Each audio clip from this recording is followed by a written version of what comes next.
3 people have faced court over the armed robbery of a credit union at Urunga yesterday.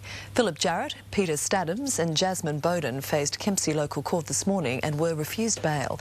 Police allege the trio may also have links to armed robberies at a Coffs Harbour McDonald's and a service station in Boambi last month. A single vehicle accident west of Coffs Harbour has left a woman with serious leg injuries. The 40-year-old was airlifted to hospital after losing control of her vehicle on the Orara Way this morning. There was a single occupant in the vehicle. It's left the road and impacted a tree, causing some fairly major damage to the vehicle and some lower leg injuries to the female driver. The woman underwent surgery late this afternoon and remains in a stable condition.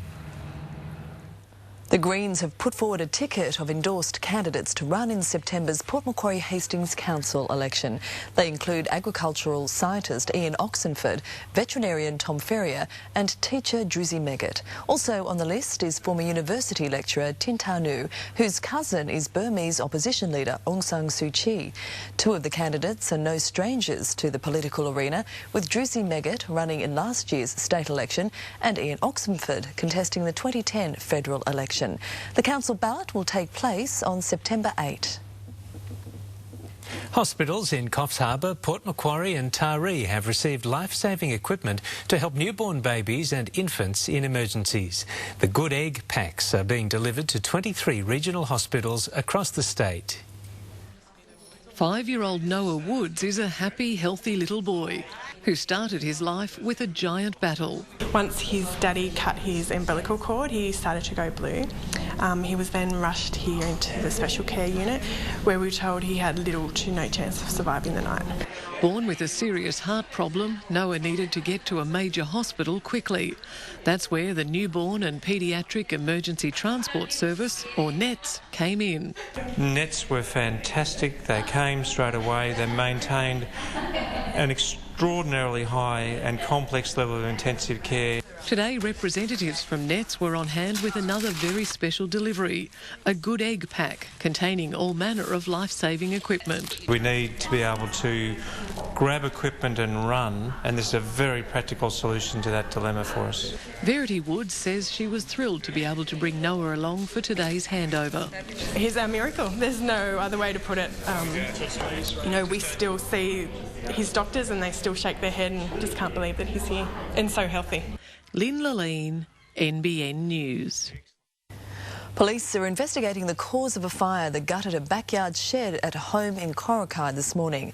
Fire crews were called to the property on Martin Street just before 2 o'clock and found the shed well alight. It took around 2.5 hours to extinguish the flames, which also consumed a caravan and a car.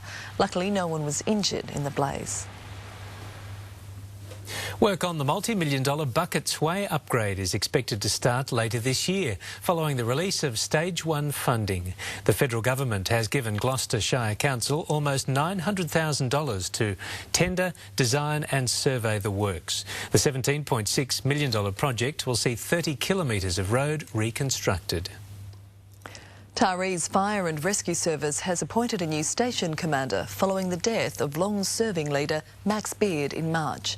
Shane Austin is already hard at work, but admits he has some big shoes to fill.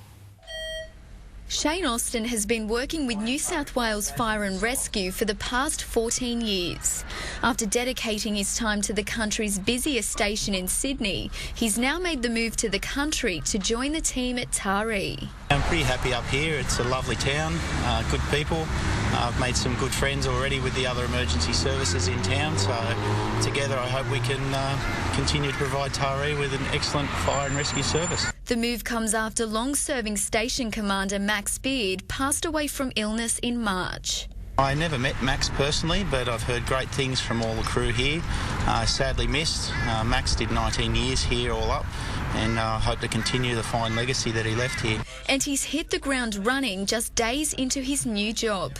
Winter is one of the busiest times of year, and Fire and Rescue is urging all residents to make sure they're prepared. We simply say, have your heaters checked regularly, make sure you have working smoke alarms, and like I said, a home fire safety audit will ensure that you're prepared. Renee Feder, NBN News. North Coast music lovers are set for a treat this weekend with the 3rd annual Bellingen Music Festival. The classical music event has drawn some of Australia's most accomplished performers.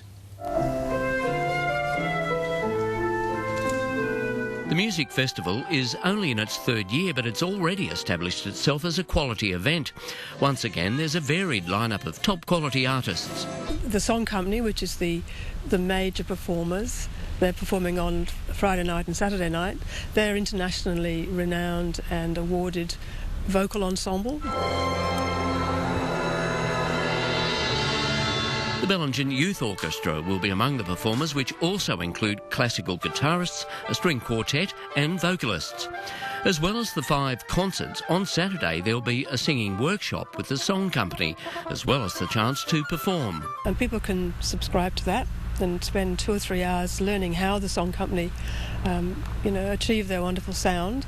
And people who subscribe or enrol in that workshop have the opportunity of performing with the Song Company. The music festival gets underway on Friday and wraps up in Bellingen on Sunday afternoon. Dennis Driver, NBN News.